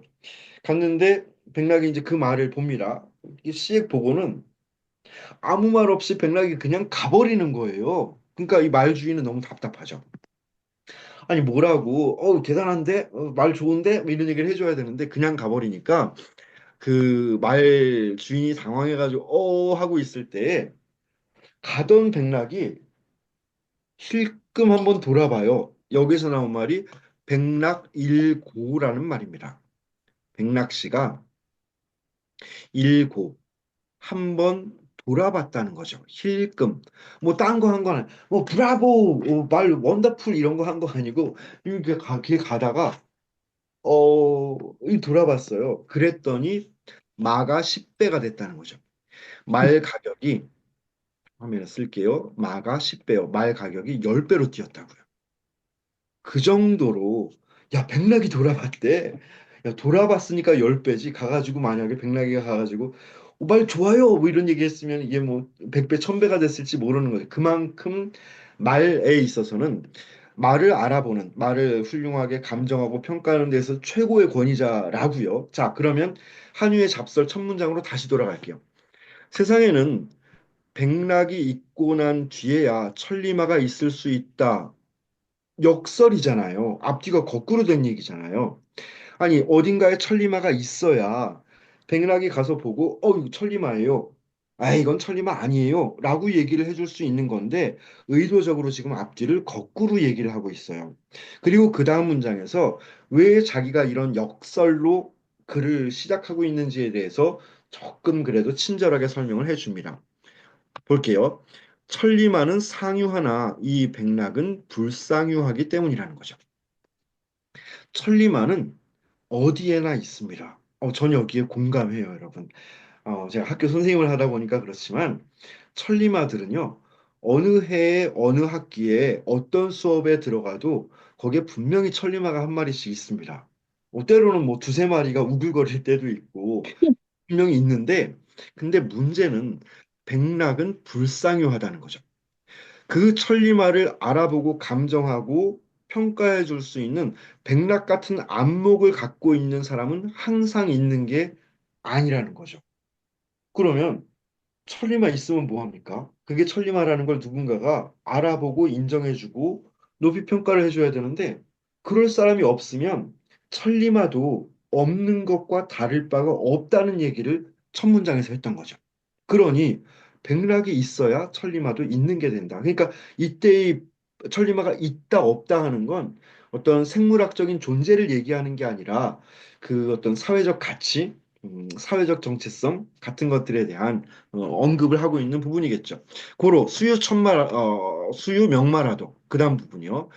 그런 까닭에 수유 명마 비록 실제로 아주 뛰어난 명마가 있다 하더라도 걔들은 백락을 못 만나면 어떤 꼴을 당하냐면 지요구 노예인지 수한다. 다만 단지 온리 어떤 지경에 빠지냐면 노예인들의 손에서 치욕이나 당하게 된다는 거죠. 그러니까 그 말을 다루는 일이 뭐 힘들고 어렵고 뭐 더럽고 한 일들이다 보니까 공무원들한테 안 시켜요. 뭐 구급 공무원들한테 이런 거 시키면 막 MZ들이 나 안 해. 그러고 가버리니까 노예들한테 맡겼다는 거죠. 뭐 안 할 수 없는 사람들한테 그 3D 업종입니다. 말을 다루는 게.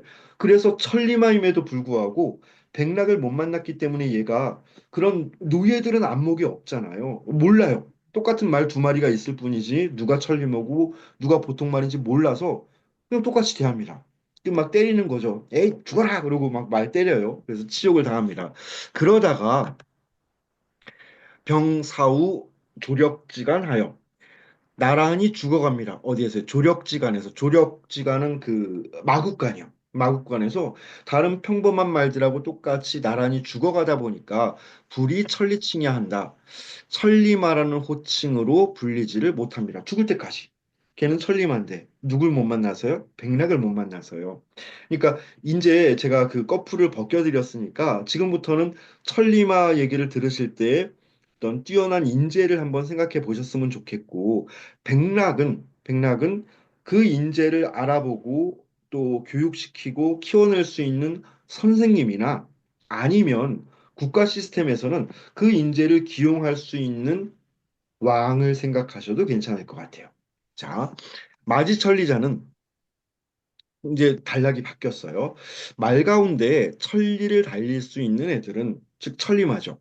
자, 이거 그 다음은 주로 이제 교육 문제하고 관련해서 많이 언급이 되는 부분인데 천리마를 어떻게 대해야 되는가?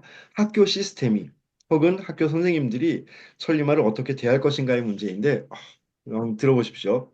천리마들은 일식에 혹 진속 일석하는데 일식 한 끼를 먹을 때에 혹 진속 일석 그 한 섬의 곡식을 다 먹어 치운다는 거죠. 그러니까 어떤 얘기냐면 천리만은 하룻밤에 천리를 날려야 되잖아요. 그 무슨 에너지 무슨 법칙이 있어요. 그 과학 시간에 얘기하는 거. 그렇게 하룻밤에 천리를 달릴 수 있는 에너지가 그냥 생겨나는 게 아니라 그만큼 얘는 먹어야 돼요. 그래서 화면 오른쪽 상단에다가 그림을 그릴게요. 다른 애들은 요만큼 먹으면 됩니다. 한 끼에. 근데 천리마들은 이만큼 먹어야 된다는 거죠. 그래야 그걸 자기가 하룻밤에 천리 달릴 수 있는 에너지로 전환을 시킬 수 있는데, 근데 식마자가 이제 식마자, 말을 먹이는 사람이 노예들이죠. 안목 없는. 걔네들이 부지기 능 천리 시기하니 알지를 못합니다. 걔가 그 능히 천리를 달릴 수 있다는 것을 부지 알지 못하고서 먹이니까 어떻게 주겠어요? 똑같이 주죠. 다른 말들하고. 얘는 이만큼 먹어야 되는 애인데 이만큼 먹어야 어우 좀 힘나는데 하고 따그닥따그닥 천리를 달리는데 그런 애한테 번번이 요만큼 주는 거죠. 한 10분의 1씩 그러고 먹여줍니다. 그러니까 심화가 그 다음 줄여 심화가 이 말이 수유 천리지능이라도 비록 천리를 달릴 수 있는 능력이 있더라도 요만큼밖에 안 먹었잖아요. 그래서 식불포하고 먹어도 포만감이 없죠. 배가 안 불러요. 배가 부르기는커녕 늘 쫄쫄 굶어 있죠. 력 부족하여 힘도 족하지를 못해서 힘도 부족합니다. 에너지가 생산이 안 돼서 재미가 불외현하니 그가 갖고 있는 재주와 미덕, 즉 얘의 능력이라고 하는 것이 불외현, 바깥으로 발현되지를 못합니다. 예, 이 볼견자 맞는데 보다라고 할 때는 견으로 읽고 이런 것들이 드러나다라고 할 때는 현이라고 읽기도 하더라고요. 그래서 얘가 많이 먹어야 능력을 펼쳐 보이는 애인데 누구 잘못이에요? 이걸 말을 키우는 사람이 안목이 없어 얘를 못 알아보니까 이만큼 먹여야 될 애한테 요만큼 먹여서 배가 고프죠. 배가 고프니까 힘이 안 나고 힘이 안 나니까 하룻밤에 천리를 달리고 이런 거 못 해요. 진짜 비참한 건 뭔지 아세요? 저 천리마가 정말 비참해지는 건 어떤 거냐면 차, 욕, 상마 등 하여도 장차 뭐 하려고 하냐면 그래서 얘가 상마, 평범한 보통 말들하고 등, 그 정도로만 똑같이 하려고 해도 불가득한다. 그거조차 못한다는 거죠. 이해하셨나요? 다른 애들은 정량을 먹어요. 요만큼 먹으면 되니까 먹고 힘이 나가지고 뭐 천리 달리고 이런 건 못하지만 뭐 달리기도 하고 뭐 짐도 나르고 전쟁에 나가서 우와 하고 나가서 전쟁도 수행하고 하는데 얘는 천리마는 이만큼 먹어야 되는 애가 요만큼밖에 못 먹었으니까 비실거리죠. 삐쩍 꼬라가지고 푹푹 쓰러지고 뭐 좀 달리라고 채찍질 하면은 막 아파가지고 상처나 나고 있고 갈수록 볼품 없어집니다. 결과적으로는 사실은 천리마였는데 그걸 알아보는 사람이 없다 보니까 오히려 그냥 평범한 말들보다도 더 못해 보이는 경우로 전락을 한다는 거예요. 천리마의 비참한 운명인데 여기서 또 격하게 공감을 하는 게 여러분, 이제 학교 수업 시간에 가보면 선생님들 계시면은, 어떤 건지 좀 아실 것 같아요. 예를 들어서, 이제 선생님이 수업 다 끝나고 나면, 가령 대학에서는 한국의 대학생들은 질문하는 법을 잊었거든요. 아무도 질문 안 해요.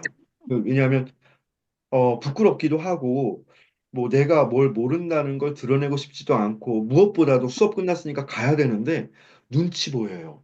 여기서 내가 질문하고 수업이 길어지면. 근데 그런 상황에서 불쑥 튀어나와가지고 질문하는 친구들이 있어요. 얘들은 주로 어디에 앉아 있냐면, 강의실이 이만큼 넓으면 선생님 앞에 있고, 다른 애들은 쫙 뒤에 앉아 있어요. 벽을 뚫고 뒤로 나갈 것 같은 기세로 뒤에 막 앉아 있는데, 그 와중에도 혼자 앞에 앉아 있는 친구 하나가 그게 막 무뚝뚝 얘들은 웃지도 않아요. 무뚝뚝한 얼굴로 질문이 있는데요. 질문을 해요. 그럼 막 저 뒤에서 애들이 레이저 쏩니다. 눈으로. 아, 미친놈이라고 수업 끝났는데.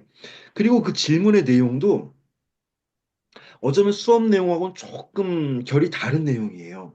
예를 들어서 제가 오늘 무슨 컵에 담긴 아메리카노 커피의 제조법에 대해서 수업을 했으면 이 친구가 딴 애들은 막 그 필기합니다.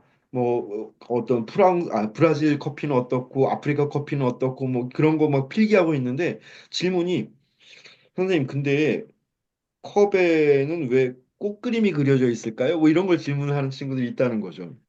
근데 천리만인 경우가 많아요. 남들이 정해진 획일적으로 정해진 어떤 지식, 정보 같은 것들을, 그러니까 선생의 머리를 자기 머리에 그대로 이식하려고 하는 친구들이 대부분인데, 그게 시험 문제 나오니까. 근데 그것으로부터 자유로워져서 자기가 하고 싶은 생각을 충분히 하면서 더 많은 것들, 혹은 선생의 생각과 다른 것들에 대해 궁금해하는 친구들이 있거든요. 근데 그런 친구들이 대개는 이게 보편적으로는 다른 친구들한테는 좀 밉상으로 비칠 때가 있고, 손가락질 당할 때가 있고, 더 슬픈 건 때로는 선생님들한테도 외면당할 때가 있어요. 자기도 짜증나는 거죠. 그럼 가야 되는데, 쓸데없는 거 질문하고, 그래서 저에게 그런 걸로 저는 이해를 합니다. 다른 평범한 말들처럼만 하려고 해도 그것도 얻지를 못한다는 거죠. 자, 이제 그 잡설 이야기 마지막 마무리하는 부분을 한번 정리해보죠. 어떻게 끝나는지. 그러니 안구 기능 천리하리요. 어찌 그 능히 천리를 다 달리는 것을 얻을 수 있겠는가? 천리만인데도 천리를 달릴 수가 없다는 얘기죠. 자, 그런데 이 노예들은 사람들은 무슨 짓을 하냐면, 그러니까 백랑 말고요. 평범한 보통의 사람들이나 노예 같은 말을 다루는 사람들은 책지 불이 기도하고 채찍질을 합니다. 자기도 답답하니까 말이 한심해가지고 막 구부정하게 비실비실 삐쩍 꼬라있고 푹푹 쓰러지니까 채찍질을 하는데 불이기도 그 도에 맞지 않게 채찍질을 하는 거죠. 말을 채찍질 할 때에도 정해진 규칙이 있을 텐데 뭐 어디를 몇 번 때려야 되고 몇 번 이상은 때리면 안 되고 어디는 때리면 안 되고 하는 게 있을 텐데 사납게 매질을 해야 되는 거죠. 천리만대, 천리만 줄 모르고 뿐만 아니라 식지불농 진기재하며 그걸 먹일 때에도 그 재주를 다하지 못하게 먹여주고 요만큼 주고 앞에서 드렸던 그 말씀이에요. 자, 이러다 보니까 다시 말 관점에서 얘기를 해볼게요. 명지하여도 불능통 기의한다. 말이 울어요. 자기도 속상해가지고 아프잖아요. 두드려 맞으니까 밥은 조금 주고 그래서 말이 아우 좀 그만 좀 때리시라고 밥 좀 많이 주시라고 알고 보면 사실은 저 천리마요 하고 우는데 사람 귀에는 그게 어떻게 들리냐면 히히힝 하는 소리로 들리는 거죠. 이게 단지 말하고 사람 얘기만 하는 거 아닌 거 아시겠죠, 그죠? 어떤 능력을 갖고 있는 친구가 좀 전에 제가 말씀드렸던 그런 거예요. 수업 시간에 선생님 저 질문 있는데요. 제가 이런 게 왜 궁금하냐면요 하고 자기 나름의 얘기들을 하는데 선생이나 다른 학생들한테는 그게 안 들린다는 거죠. 엉뚱한 얘기하는 걸로 들리고 그래서 불능통기의 그 뜻을 능히 통하지를 못한다. 자, 이제 마지막으로 가요. 그런데도 불구하고 집책이 임지하여 왈 사람은 그 천리마를 알아보지 못하는 사람은 집책, 채찍을 자기 손에 들고 임지하여 왈 그 앞에 임하여서 누구 앞에요? 천리마 앞에 서서 뭐라고 하냐면 자기 눈앞에 지금 천리마가 있거든요. 근데 뭐라고 하냐면 천하의 무양마라고 한다. 천하의 이 세상에는 무양마. 좋은 말이 없어. 이딴 얘기 한다는 거죠. 저 얘기 저 너무 많이 들어요.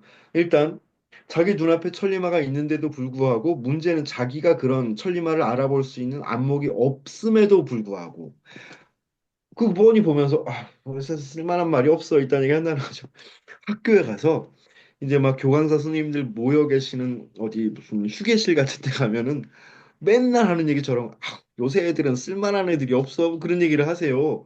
그럴 때마다 이제 잡서를 읽은 저는 드는 생각이 과연 그럴까? 진짜 쓸만한 애들이 없는 걸까?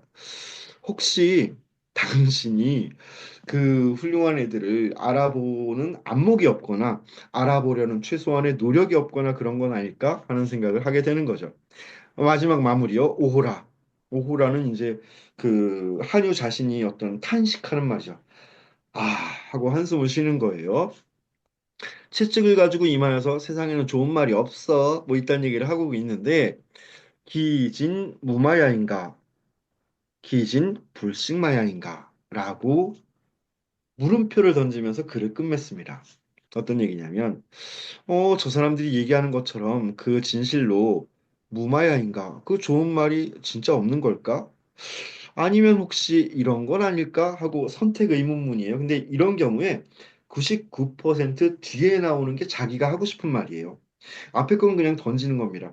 세상에 이런 걸까? 혹시 이런 건 아닐까? 라고 할 때 뒤에 걸 말하기 위해서 앞에 그와 어떤 상반된 혹은 다른 내용들을 하나 툭 하고 던져놓는 거죠.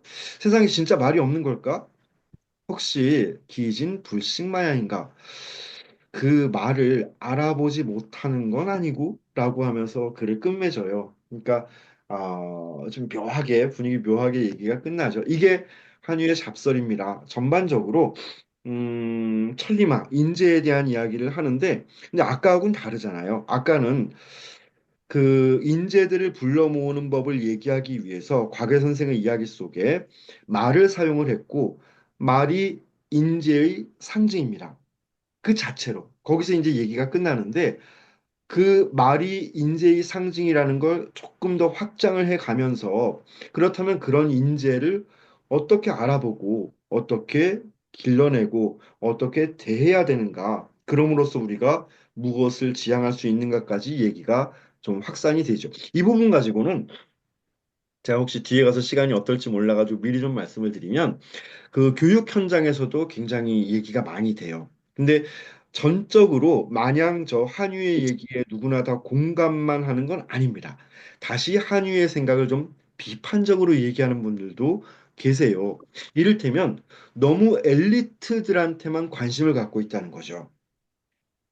왜 한유라는 사람은 계속 그 천리마만 가지고 그렇게 얘기를 하는 걸까? 천리마 중요하죠. 엘리트들 필요합니다.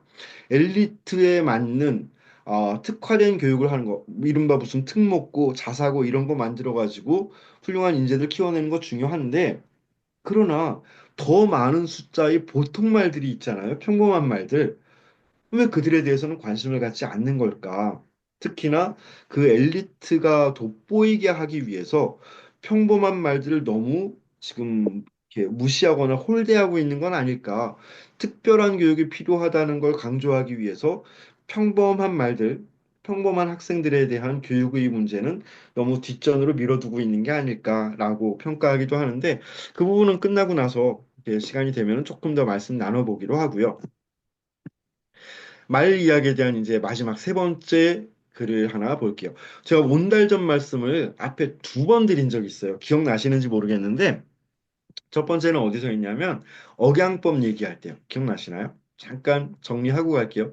억양법 뭐였냐면 상대방에 대해서 칭찬하고 싶을 때 일단 어떤 부정적인 전제 조건들을 앞에 깔아놓는 거죠. 온다리는 뭐 가난하고 비루해서 얼굴도 꾀지지하고 옷도 다 더럽고 신발도 찢어졌는데 착해. 마음이 맑아. 이런 얘기 하면서 기대치를 잔뜩 낮췄다가 들어올리는 거 가지고 억양법 말씀을 한번 드린 적이 있고 두 번째는 그러니까 억양법 얘기한 거는 저기 사마양저 열전에서 한번 말씀드린 것 같아요. 전향저라는 사람이 있는데 그 사람이 서자 출신이지만 무예가 출중합니다라고 평가했던 부분. 두 번째는 연파 인상의 열전 지난주에 말씀드렸네요. 그 서사를 전개해 나갈 때 인물과 인물 사이의 파편적인 만남을 계속 연쇄시켜 나가면서 차츰 복잡한 사건으로 전개해 나가는 전형적인 수법들. 그래서 온달전 가지고는 뭐 했었냐면 제일 처음에 만난 건 공주하고 온달의 어머니가 만났고 두 번째는 공주하고 온달이 만났고 산기슭에서 만났죠. 세 번째는 ABC 세 사람이 만나는 거 설명드리면서 온달전을 얘기했었는데 온달전은요. 그, 그 구한말에 김태경이라는 분이 그러니까 어떤 비평가예요. 비평가인데 여한 십가문초라는 책을 묶었습니다. 여한 십가문초는 그러니까 우리 조상들 역대의 글들을 깡그리 다 모아보자는 거죠. 여한이니까 저 옛날 고려 시대부터 그래서 여한이에요. 그다음에 조선 시대 거쳐서 이 구한말에 올 때까지 수많은 작가들이 있었을 텐데 그 가운데 베스트 오브 베스트 탑 10을 한번 뽑아보자. 10사람 여한 십가의 문 글들을 선발한 거. 그래서 이제 그걸 평론집을 묶었거든요. 그러니까 당대에 굉장히 유명한 평론가였는데 누군가 그 사람한테 또 물어본 거예요. 아니 그럼 탑 10 말고 지는 누구냐는 거죠. 당신이 생각하기에 역대의 글들 가운데 뭐 몇백, 몇천 명의 작가가 쓴 몇천, 몇만 편의 글이 있을 텐데 탑10은 뭔지 한번 얘기해봐요 했을 때 그 사람이 말한 게 온달전이에요. 김부식이 삼국사기에 나오는 온달전을 꼽고 있습니다. 나중에 온달전만 묶어가지고도 한번 생각해 봤으면 좋겠는데. 자, 온달전 시작할게요. 어쨌거나 지난번에 공주하고 온달이 같이 살기로 했잖아요. 같이 살기로 해가지고 살림을 장만을 해야 되는데 여러분 그거 아세요? 공주가 얘가 또 영악한 애여가지고 궁에서 그 아버지한테 이제 막 이렇게 엉까고 아빠한테 대들고 도망쳐 나올 때 챙길 거 다 챙겨가지고 왔거든요. 그 내용이 있어요. 막 금팔찌 막이 양팔에다가 주렁주렁 이게 매달고 막 덜그럭덜그럭 소리 내면서 이러고 나왔거든요. 결혼했으니까 이거 팔아가지고 살림살이를 장만합니다. 뭐 사실 거예요, 여러분? 가령 내가 온달인데 공주가 내 아내가 됐고 어마어마한 재산을 가지고 온 거죠. 한 100억 들고 왔습니다. 살림살이 장만한 뭐부터 사죠? 쓸데없는 고민에 빠져요 또. 로또 당첨됐으니까 아파트, 그죠? 그런 거 나와요. 온달 전에 나옵니다. 아파트 샀어요. 한강뷰 무슨 64평 뭐 이런 거 하나 샀습니다. 그 다음에 가구도 사야죠. 삼성 양문형 냉장고 뭐 이런 거 사고 해야 되고 그다음에 뭐 스팀 다리미 그 식기 건조기 샀습니다. 그다음에 논과 밭도 사야죠. 부동산. 이거 없는 얘기하는 거 아니에요. 온달 전에 나오는 얘기. 부동산도 삽니다. 차 사야죠. 차. 그 말도 사고 소도 사고 그다음에 모양 빠지게 내가 일할 수는 없잖아요. 나 대신 일해줄 애들 하인들 노비들 막 잔뜩 삽니다. 막 밥그릇 사고 국그릇 사고 다 사는데 리스트가 나와요. 목록이 쭉 나옵니다. 뭐 집도 사고 논도 사고 밭도 사고 가구도 사고 그릇도 사고 말도 사고 소도 사고 다 나왔는데 그 다음 문장이 이거예요. 초매마에 말을 살 때 그럼 이상하다는 거죠. 그렇게 뭐 사고 하는 얘기들이 다 나왔는데 하나하나를 낱낱이 뭔가 해설을 하고 설명하는 게 아니라 말 사는 이야기를 콕 집어서 하나를 들고 나왔으면 우리는 움찔하고 반응해야 된다고요. 이거 뭔가 말하려는 게 있구나. 지금부터 말하는 이 말은 홀스는 진짜 말이 아니라 다른 무언가를 말하고 싶은 거구나 하고 직감적으로 느끼셔도 돼요. 그래서 조금 다른 이야기입니다만 동양 고전을 대하는 두 가지 자세가 있어요. 뭔가 이렇게 읽다가 그들의 사고방식이나 생활방식이 다르다 보니까 우리가 읽기에 좀 어떤 불편한 대목이 나오면 순조롭게 나오다가 갑자기 무슨 딴 얘기를 하고 뭐 잘 먹고 잘 사는 얘기하다가 갑자기 뭐 숫자 3 얘기를 하고 아니면 무슨 말 얘기를 하고 이러면 이 뭐야 이거 왜 이래 이상해 고전은 재미없어 하고 덮어버리는 사람이 있고 그러지 말자는 거죠. 거기서부터 독서가 시작이 돼야 돼요. 봅시다. 처음에 말을 살 때 공주가 온달하여 온달이한테 자기 남편한테 이렇게 당부를 해요. 말 선택법에 대해서 설명을 해줍니다. 어떻게 하냐면 신물매 시인마 하시고 삼가 시장 사람들이 파는 그 말은 물매 사지 마세요. 그거 사지 마요. 시장 사람들이 골라 잡아잡아 한 마리 500원 이딴 말들 사지 말라는 거죠. 그럼 뭐 사야 되냐면 수택 국마 병수의 견방자 하십시오. 모름지기 반드시 선택하세요. 어떤 걸 국마 가운데 나란 말.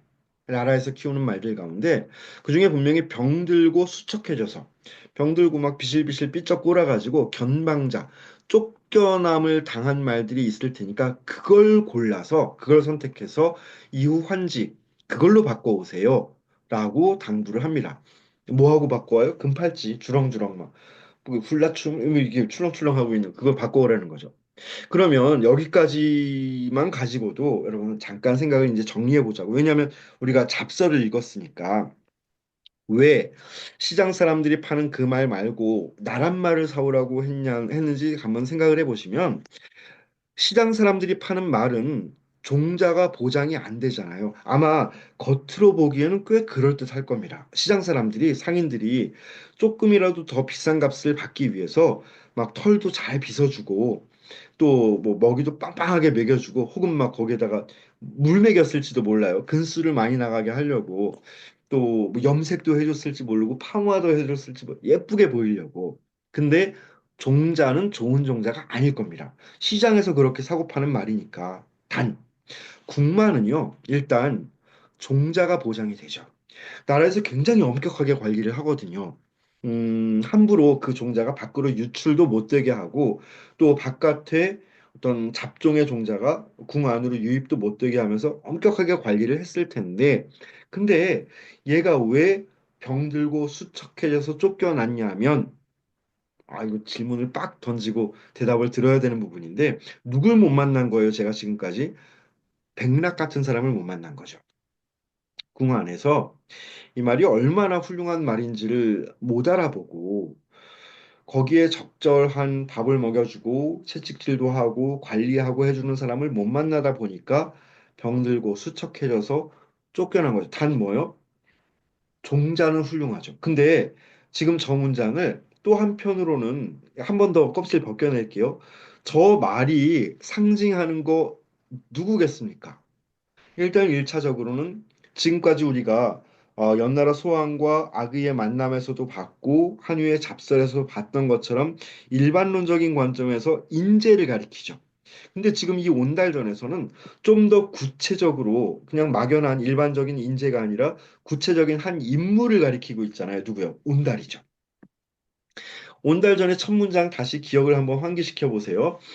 겉모습은 막 후질근하고 꾀지지하고 옷도 찢어지고 더럽게 생겼는데 속마음은 맑았다 그랬잖아요. 지금 저 말이 그렇잖아요.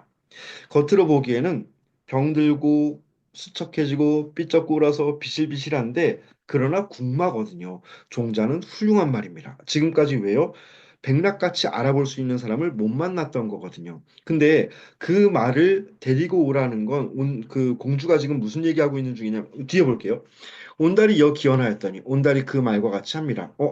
이게 온달 가면서 알았어 여보, 그냥 가서 시장 말을 안 살게, 국말을 사오지 뭐 이게 말 잘 듣는 온달이 했더니 그 다음 나오는 내용이요. 공주가 양사 심근하였더니 공주가 그 말을 기르고 먹이기를 몹시 부지런히 하였더니 마 일비 차장하였다. 그 말이 날로 살이 찌고 또 씩씩해져 갔다라고 하면서 이 단락이 끝이 나거든요. 온달에 대한 얘기는 한마디도 안 했잖아요. 근데 지금 공주가 그 말을 부지런히 먹이고 키우고 하는 모습들이 어떤 것들을 그래서 상징하고 있냐면 얘가 온달을 훈육하는 장면들이죠. 그럼 맨 마지막에 말이 날로 살이 오르고 씩씩해져 갔다 하고 있는 것은 온달이라는 인물이 그냥 초야에 묻혀있던 바보 취급받던 한 일개인에서 사회적이고 국가적이고 또 세계적인 인물로 성장해 나가고 있는 걸 저 한 문장 가지고 그냥 보여주거든요. 그래서 저는 여기 책 읽기 좋아하시는 분들한테 이런 얘기가 조금 이렇게 언짢게 들리실 수 있는데 아이들에 대한 독서 조기 교육을 극렬히 반대하는 사람이에요. 그 제때 읽히자는 거죠. 제 나이 때. 이거 한번 들어보세요. 엄마들이 죄송해요.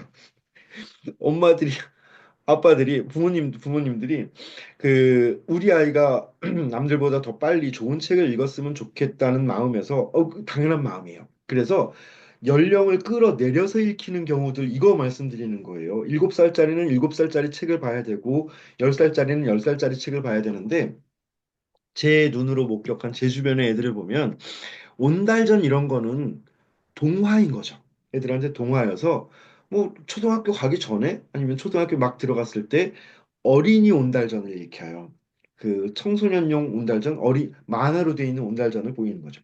그래서 그런 온달전을 보면 어떤 장면이 꼭 나오냐면 그 공주가 그 방문 캄캄한 밤중에 방문 빵 열고 들어가가지고 온달이 꾸벅꾸벅 졸고 있으면 막 뒤에서 막 엄한 목소리로 서방님 일어나십시오 하면서 막 따라 읽으세요.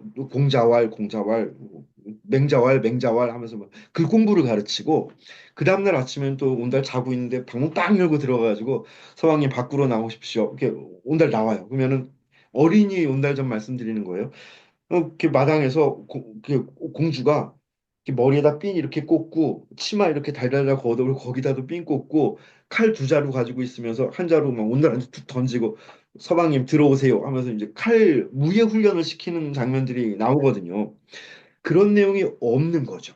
실제 온달전에는 그런 내용들을 지금 저 말이라는 상징을 이용해서 공주가 말을 어떻게 길러냈는가, 어떤 말을 선택했고 그 말을 어떻게 길러냈는가를 통해서 상징적으로 보여주고 있는데 이걸 다 풀어 헤쳐서 글 공부를 가르치고 칼 다루는 법을 훈련시키는 것들로 읽히다 보니까 무슨 상상력이니 창의력이니 독해력이니 문해력 같은 것들이 와장창 박살이 나버리는 것 같아요. 그래서 제 이거 온달전은 제가 생각하기엔 그래도 고등학교 정도 다니는 애들이 읽어야 될 것 같은데 계속 끌어내립니다. 중학교 가면은 야 니들이 그래도 마이클 샌델 교수의 정의란 무엇인가 정도는 원서로 읽어야 되지 않겠냐 하면서 끌어내리고 그래서 가령 걸리버 여행기 같은 소설도 제가 생각하기에는 초등학생이나 중학생들이 감당하기에는 좀 어려운 소설일 것 같은데, 뭐 대인국을 가고 소인국을 가고 하는 것들이 이걸 죄다 막 만화를 만들고 동화를 만들어 가지고 읽히는 건 그러다 보니까 이제 진짜 제 나이가 되잖아요. 실제 그 글을 읽을 수 있는 나이가 되면 지가 읽었다는 거죠. 야, 그 온달전 나 초등학교 때 봤어. 고등학교 가가지고 이게 걸리버 여행기 막 중학교 때 봤어 하고 안 읽고 지나가요. 그래서 어느 하나도 제대로 읽지 못하고 성장하는 경우가 조금 걱정스러워서 한 말씀 드렸습니다. 예, 오늘 말에 대해서 말씀을 드렸고요. 말이 이렇게 상징으로 쓰인다는 거. 마지막에 공주는 그런 얘기 하는 거죠. 내가 지금 백락을 못 만나서 쫓겨난 말이 있었듯이 아직 그 온달의 진가를 알아보고 훈육할 수 있는 사람을 못 만나서 걔가 그렇게 묻혀 살고 있었는데 나는 알아봤으니까 이 온달을 성장시킬 것이다 하고 이제 세상 밖으로 끌어내서 이 뒤에 이어지는 내용이 그러니까 없어요. 실제로 공주가 온달을 가르치는 내용은 없고 바로 그 고구려에서 매년 음력 3월 3일에 있었던 사냥대회에 나가서 가장 많은 그 사냥감을 잡아옴으로써 왕의 눈에 이제 띄게 되고 국가적인 인물로 성장하는 그 다음 내용으로 바로 넘어가 버리죠. 말 이야기를 말씀을 드렸고요. 다음 주 예고를 조금만 드리고 녹화를 끊고 그리고 좀 말씀을 나누는 시간을 가질게요. 이제 저기로 들어가려고 그래요. 어디냐면 진나라로요. 진나라에 들어가서 누굴 만날 차례냐면 드디어 지금 계속 진나라 언급 나올 때마다 소왕이 나왔잖아요. 이게 소왕 누구라고 했냐면 그 진시황의 증조 할아버지였는데 이 양반이 거의 다 끝냈다고요. 그 전국 시대를 통일할 수 있는 기반을 다 만들어 놨었고 그 아들과 그 손자는 후닥닥 세상을 떠나버리시고 그러면서 바로 진시황으로 넘어갈 거여서 예, 다음 주 이 시간에는 진시황을 맞이할 텐데 진시황 이야기가 두 군데에 나와요. 하나는 그 진시황 본기에도 물론 나오죠. 이렇게 제왕의 역사니까 본기에 나오는데 우리는 열전을 읽고 있는 중이어서 진시황 본기가 아니라 여부리 열전을 볼게요. 이게 예, 최고의 시청률을 자랑하는 또 한편입니다. 자객열전은 워낙 가슴 뜨거워지는 웅장한 얘기들이 있다 보니까 인기가 많이 있는 편이라면 여부리 열전은 정말 막 뒤죽박죽에 조금 더러운 얘기도 있고, 무서운 이야기도 있고, 희한한 이야기도 있고, 그런 것들이 똘똘 뭉쳐 있으니까, 미리 한번 읽어보시고 오면 좋을 것 같습니다. 예, 오늘 제 얘기는 여기에서 마무리를 하고요.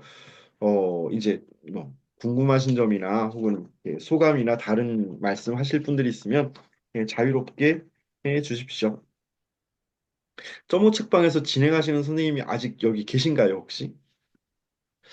계시면 그 녹화를 좀 끊어 주셨으면 좋겠어요, 여기서.